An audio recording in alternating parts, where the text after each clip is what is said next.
Hey guys, Chris here, and welcome to 2021, a new unit planning guide to take us into the new year for War of the Visions. We have a couple of collaboration events to get to here, including the rerun of Final Fantasy XIV and then Final Fantasy X, and also the announced collaboration in JP with Nier Automata, which we'll probably get to in next month's planning guide.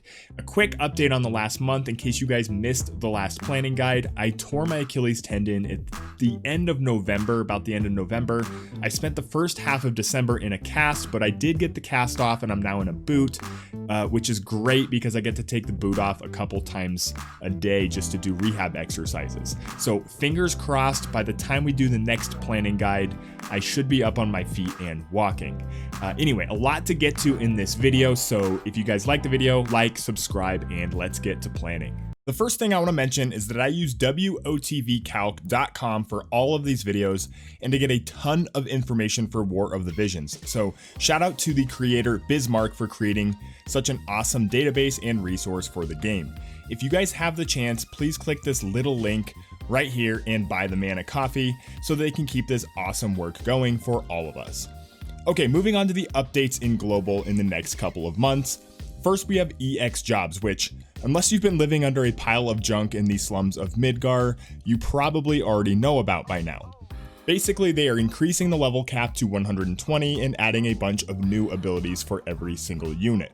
This is going to drastically change all of the units in the game and should drop with the 1-year anniversary in March. Second, there will be an update to the guild barracks, which will let you farm unit shards, even for limited time units. This is huge because it means we don't necessarily have to max out limited time units during their events. This is a big upgrade not only for free-to-play players, but for all players that play the game.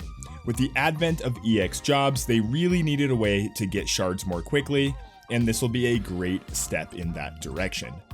Lastly, they're adding more units to the friend medals shop in the Mog shop, so make sure you keep hoarding up those friend medals for when this update drops. Let's move on to the upcoming cards and units, and first we have Blossoms in the Dark. And I know I came down on this card in the last month's planning guide, but this was also before they made significant improvements for the card in global.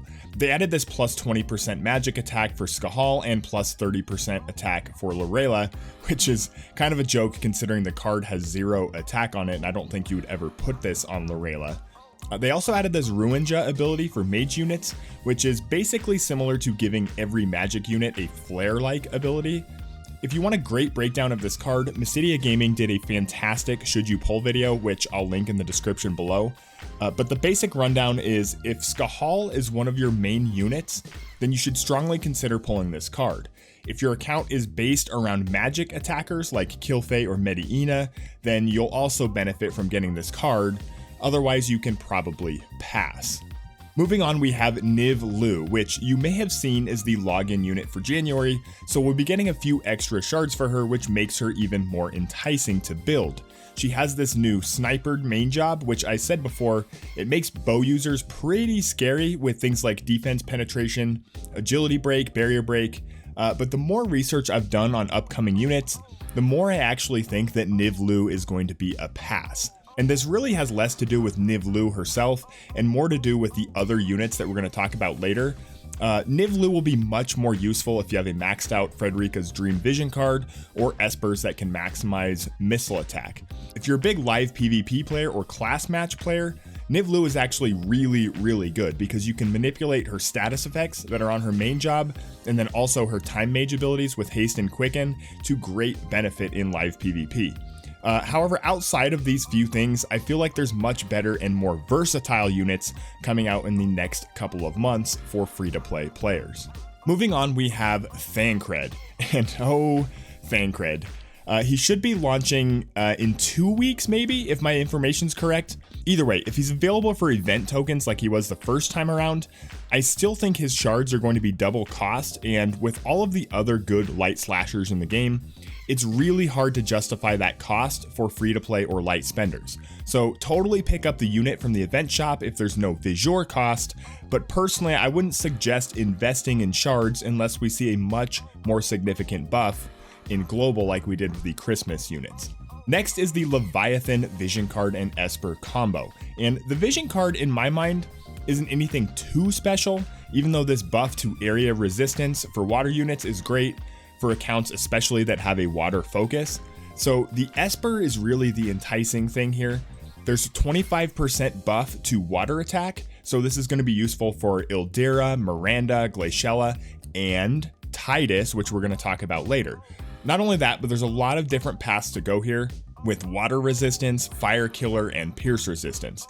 This is a very strong Esper for an account with a water focus. So if you've been riding Ildyra or Glaciela, I would strongly consider pulling for this Esper on the step up. Secondly, looking ahead to Final Fantasy X, I think there's basically two paths that you can take. There's the Tidus path and there's the Yuna path. If you're taking the Tidus path, you need to make sure to gobble up the Leviathan Esper on the 10k step up, but you don't necessarily need to max out the Vision card, so you can save some Visual there. That's really your call. If you're going with the Yuna path, then you're really going to want to be in on the next unit, and that's Sakura.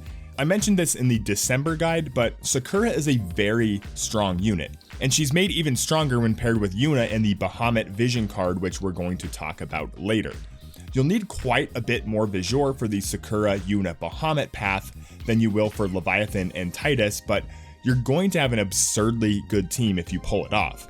Now, it's much more risky because you're going to have to pull Sakura and Yuna off of banners and then have enough left over for the Bahamut step up as well, but you'll probably have one of the top squads in the game if you do manage to get that setup. Anyway, even if you don't go for Yuna, Sakura is going to be an amazing mage unit and a very, very strong unit for any account. She's pretty much a no-brainer if you manage to pull her. Next up, we have Masquerade Ball, Helena, Dark Rose, Black Swan Vision card, and I'm going to make this simple for you guys. If you have the House of Scion card or the Chocobo card leveled up, as free to play, I don't really think you can afford the Visual to get another agility card, so I would just save your Visual. If you don't have those cards, I would be all over this banner, whether or not you have good dark units. Now, the dark units buffs on this card are nice, and this Vision card ability is great for mage units, plus this card has a massive magic attack stat at 184. But if you don't have an agility card, you really do need one on pretty much every account. This plus 15% agility buff for the party is extremely strong, and it makes raids, trials, and bosses so much easier. So this is really good for all PvE events and pretty valuable for PvP as well. Now, the only word of warning here is to actually make it worth it to get this card, you absolutely have to go all in and max it out. So budget about 20k Visual, which might put a huge damper in your plans for the other units and cards in this guide. So you need to make sure if you're going for this card that you budget your Visual appropriately. Next up, we have Lardeau, and yikes, no, just no. There's a couple of things that I like about Lardeau, but there's a few more that I don't like. He's sandwiched right between Sakura and Garble, so two units that are vastly superior, at least in my mind, so it makes it really tough to commit Visual to his banner when he comes around. Secondly, there aren't a lot of tools out there for strike attackers right now, particularly fire element strike attackers, or a lot of people probably haven't invested in these tools. So most people, light spenders and free-to-play, probably don't have an account that caters well to Lardeau's strengths. However, I do love that Lardeau can make an extremely effective physical tank with up to 24 base defense, which is the same as Engelbert. Only he's faster than Engelbert, he will do more damage than Engelbert. The only drawback is that he can't equip heavy armor, so you pretty much have to have the platinum robe right now for him if you want to run him as a physical tank. The condition for considering Lardeau, if you have a strong fire team, Lardeau is going to fit in great either as a main tank or a bruiser alongside of Rain if you're already running Rain. If you don't have a physical tank at all on your account, so you basically don't have Engelbert or Warrior of Light, Lardeau can be a good investment as well. Outside of building towards a strong fire account, I probably would recommend that free-to-play or light spenders save their Visual for the Tidus or Yuna path. Next up, we have probably my favorite Vision card to date in the game, and that's Typhon and Ultros. And I know Ultros isn't actually in the name of the card, but I have to mention him. Anything from Final Fantasy VI will get my stamp of approval, but damn it all if Ultros isn't one of the stars of the entire Final Fantasy series. Now, onto the actual card. I'll try to keep this brief. You have a combination magic, attack, and accuracy on this card with some extra boosts to magic for wind units. Halloween, Leela, and Howlet are the targets for this card, but honestly, you might be better off running like Trousseau if you have that card leveled up. This seems more like a luxury card for those with those units, and not really a necessity. Barring a vision ability or a change up for global here, I think it's a pass for free to play, but a slight consideration for maybe light spenders who main Leela or Howlet. Next up, we have Garble, and I'm not even entirely sure what this class is going to be called in global, but he brings a magic-based glove-type class. And even more, I'm really not sure how Garble works or how to build Garble. I just know that Garble is extremely powerful and that people are talking about Garble on the JP servers an awful lot. So if you're not interested in Final Fantasy X at all, Sakura and Garble will be your go-to banners in the next couple of months. So note that all of Garble's attacks are going to be magic based. So even though he uses gloves, accounts with vision cards and espers that increase magic attack can maximize his damage. Even more, if you have strong dark units already, Garble is going to fit right in, so Kane, Dwayne, and Batman Stern come to mind. In my mind, Garble is another can't miss banner, much like Sakura, but I need to do some more research on him before next month's guide. Lastly, we have Final Fantasy X, and the two main headliners here are going to be Tidus and Yuna. And this event should follow a fairly similar strategy to the Final Fantasy IV collaboration. And by that, I mean that Tidus should be given out to players for free like Cecil was, or at least he was in JP. While we can't guarantee that in global, we can probably reasonably assume they'll give Tidus out. And Yuna will be the high risk, high reward option, much like Kane was from Final Fantasy IV. So without diving into the kits too much, because both will be very, very good units, Tidus is going to be a hybrid damage and support unit, headlined by the Hastega ability, which is AoE haste. If you have strong water units already, Tidus will shine even further for your account. Even without them, he's going to be a great entry into EX jobs and level 120 for pretty much every single account. Make sure if you're planning on building Tidus that you pick up the Leviathan Esper as well. Now, Yuna will require a little bit more luck on the banner pulls to get, but she's going to be a very, very powerful support healer, headlined by Full Life and also a re-raise ability. She also has an improved Holy ability, which can do tons and tons of damage.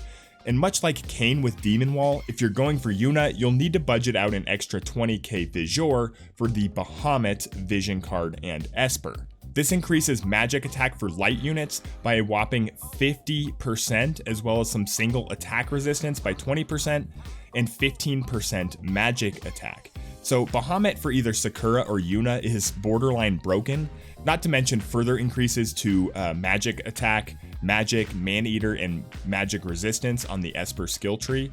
So the Tidus path is going to be much more predictable and safe, but still very, very viable.